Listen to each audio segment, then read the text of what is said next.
More fallout from Trump's tariffs. Automaker Stellantis is temporarily halting production at some of its auto assembly plants. Something cracked today. Not a headline, not a stock price, but a business model. For years, tariffs were a storm that hovered overhead. There were warnings, there were forecasts, there was noise. But today, 5 major companies issued the same verdict. We are not waiting anymore. We are leaving. Not in protest, not in politics, in survival.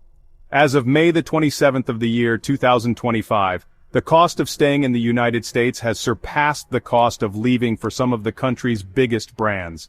These companies are not shutting down entirely.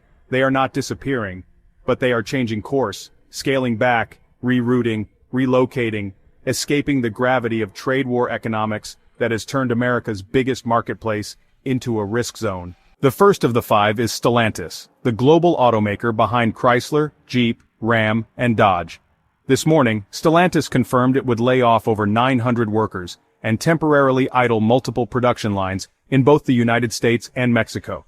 With Trump announcing new tariffs this week, workers at carmaker Stellantis were worrying about their futures.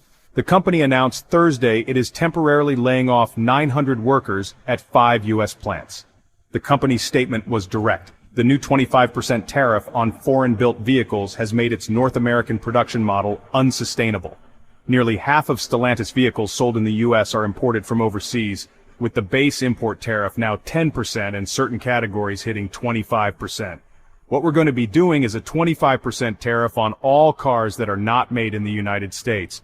If they're made in the United States, there's absolutely no tariff. We start off with a 2.5% base, which is what we were at, and we go to 25%. The math no longer works, the company's America's president said. Stellantis was taking immediate operational action. Translation: stop the bleeding. The United Auto Workers Union responded with fury, calling the layoffs a horrifying consequence of reckless tariff escalation. They warned that American workers are now paying the price for a global trade fight they never signed up for. It was not just a labor story, it was a manufacturing referendum. The factory is no longer sacred, the assembly line is no longer immune. Then came Apple, a giant among giants. For years, Apple avoided direct tariff exposure by balancing its Chinese production footprint against a shifting landscape. But now, that strategy has reached its limit. Today, Bloomberg confirmed that Apple shipped more iPhones from India to the US in April than it did from China. And Apple is all set to move the assembly of all iPhones sold in the United States to India by as early as next year. For the second straight month, 3 million iPhones arrived from Indian plants last month. At the same time, iPhone exports from China to the US collapsed by over 75%. That is not a rebalancing, that is a migration, and it is one Apple saw coming. In early May, CEO Tim Cook said most iPhones sold in the US would eventually be made in India. Today that transition is no longer eventual, it is underway. The reason is obvious. Trump's proposed 25% tariff on all iPhones made outside of the United States. Apple CEO Tim Cook stated that iPhones sold in America should be manufactured domestically. If that is not the case, a tariff of at least 25% must be paid by Apple to the US. Apple responded not with a press release, but with logistics.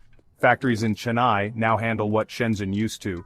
Assembly lines have moved, supply chains have been rebuilt.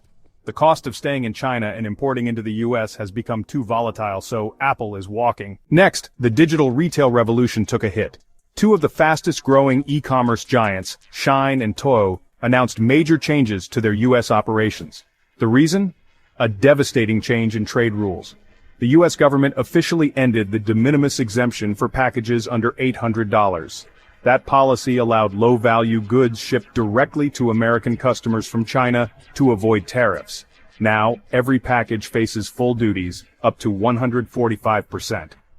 The White House has clarified the tariffs on China as being at 145%. For companies like Shein and Toho, that was a business model built on speed and scale.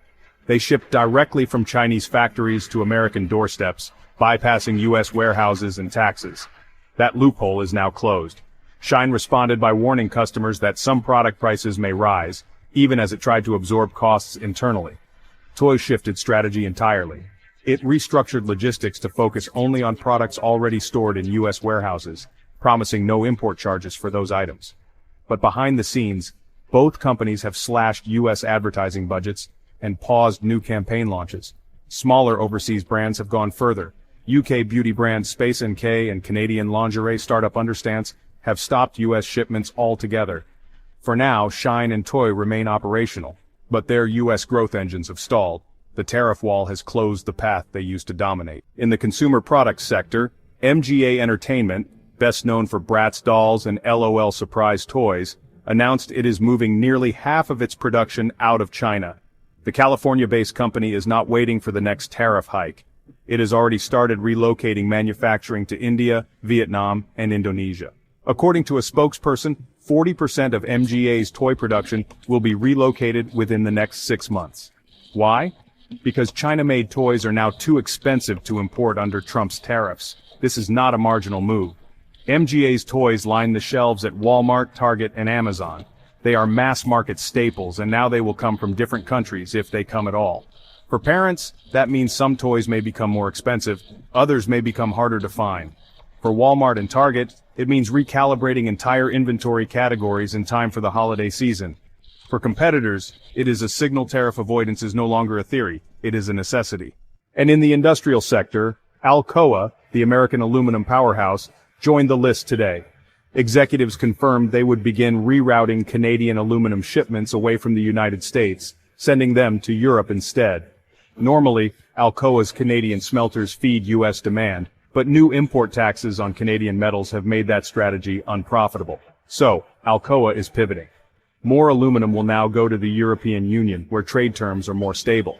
At the same time, Alcoa said it may increase shipments from its Australian sites to serve U.S. customers if those operations prove less tariff-sensitive. The company called it optimization, but what it really means is this.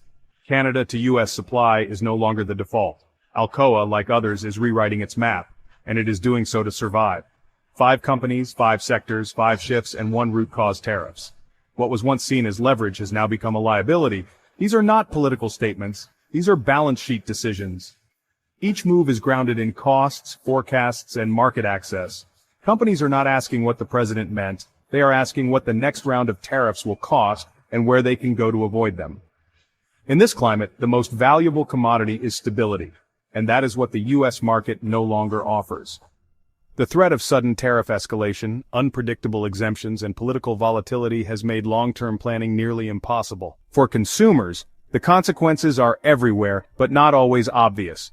The phone costs more, the toy is out of stock, the delivery takes longer, the shelves look thinner, the aluminum frame of your new appliance is priced 10% higher, the SUV you wanted delayed or imported with a markup. Behind every product is a tariff, and behind every tariff is a strategic decision. Some of these shifts are permanent, others may be temporary. But all of them carry the same warning. American competitiveness is no longer assumed. Companies are not rooted by patriotism, they are fluid by necessity.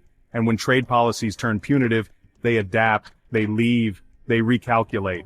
And what comes next? More pressure, more movement, more recalibration. Some companies will quietly follow the path laid out today. Others may issue more announcements.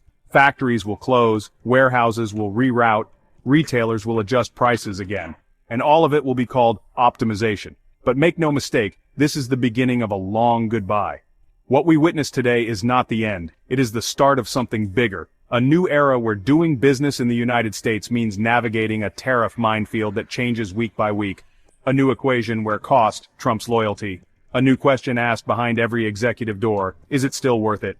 Today, 5 companies answered that question, and the rest, they are watching.